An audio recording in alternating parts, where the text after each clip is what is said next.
दोस्तों, मैं हूं दिनेश किवरा। न्यूज़ टाइम में आपका स्वागत है। बहरीन से एक खबर। बहरीन के अंदर भी बहुत सारे एक्सपर्ट्स जो हैं श्रीलंका से, फिलीपाइंस, बांग्लादेश, इंडिया, नेपाल, पाकिस्तान से काम करते हैं। एक के बाद एक मिडिल ईस्ट में कंट्रीज इजराइल के साथ संबंध स्थापित कर रहे हैं और ये खबर भी आज प्रोमिनेंटली इंडियन पेपर्स में, पाकिस्तान के पेपर्स में, बांग्लादेश के पेपर्स में और नेपाल के पेपर्स में भी है, पूरी दुनिया के पेपर्स में है। तो बहरीन चौथा कंट्री हो गया। पहले इजिप्ट और जॉर्डन थे, उसके बाद यूनाइटेड अरब एमिरेट्स ने बहुत बड़ा धमाका किया था जिसने इजराइल के साथ संबंध किए थे। ये बीच में उम्मीद की जा रही थी कि सऊदी अरेबिया भी शायद संबंध स्थापित कर सकता है, लेकिन सऊदी अरेबिया ने एक पहल तो की है पिछले हफ्ते, जहां पे उन्होंने इजराइल की एयरलाइंस को और बाकी एयरलाइंस को सऊदी के ऊपर फ्लाई करने की परमिशन दे दी है। तो ये अपने आप में एक बहुत बड़ा अचीवमेंट है। इसके बाद अभी जो बातचीत जो चल रही है दूसरे कंट्री, सऊदी ने फिलहाल मना किया कि मैं जो बहरीन की जो डील है या यूएई की जो डील है मैं उसको कंडेम नहीं करूँगा। ये अपने आप में एक इस बात का रिकॉग्निशन है कि शायद कहीं ना कहीं मिडिल ईस्ट एक पीस प्रोसेस में जा रहा है और शायद उनको ये बात भी समझ आनी शुरू हो गई है कि लगातार दुश्मनी करके वॉर में जाके कुछ मिलने वाला नहीं है। तो पीसफुल तरीके से कुछ सॉल्यूशंस निकाल लिए जाएं जिससे कि पूरे रीजन का भला होना शुरू हो जाए। ओमान की ओर से एक और रिएक्शन आई है जो भी ये भी हैरान करने वाली है कि ओमान ने इजराइल की यूएई के साथ जो डील है उसको वेलकम किया है और साथ में ये भी कहा है कि जो पैलेस्टाइन जो स्टेट है उसका जो अधिकार है, जो राइट है, वो भी मेंटेन होना चाहिए। अच्छी बात है। इंडिया हमेशा से पैलेस्टाइन स्टेट को सपोर्ट करता आया है और दोनों को सपोर्ट करता है।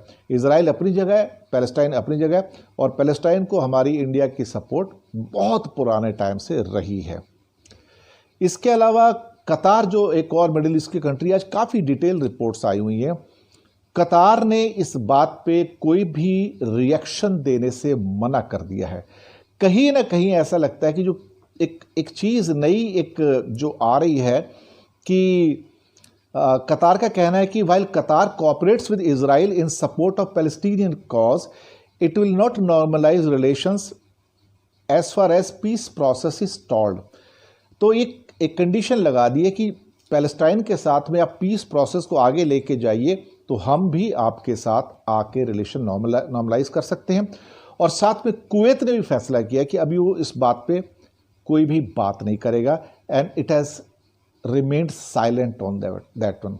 इसका मतलब ये हो गया एक तरह से ये जो साइलेंस है वो भी एक किस्म का अप्रूवल है कि आप उसके खिलाफ नहीं हैं।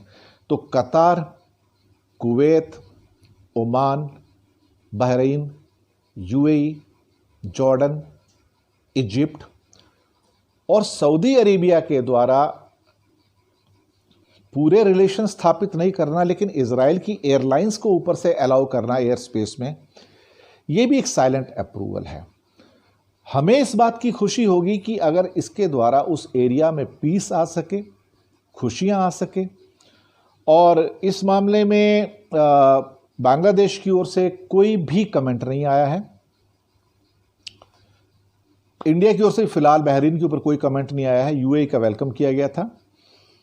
पाकिस्तान की ओर से भी कोई ऐसा फिलहाल कमेंट नहीं है। जो शायद एक एक्सपैट्रिएट के जो कंपल्शंस हैं, जो लाखों लोग काम कर रहे हैं वहाँ पे गल्फ में, शायद वो सरकारों को रोक देते हैं कि कहीं ना कहीं वो जो मिलियंस ऑफ लोग वहाँ काम कर रहे हैं उनकी रोज़ी रोटी पे फ़र्क पड़ सकता है। और उनकी रोज़ी रोटी पे फ़र्क पड़ता है तो फिर इंडिया, पाकिस्तान, नेपाल, बांग्लादेश की इकॉनमी के ऊपर भी फ़र्क पड़ता है कहीं ना कहीं। खैर, अगर इसके द्वारा पीस आ सकती है, शांति हो सकती है, तो हम उसका सपोर्ट करेंगे। शुक्रिया आपका।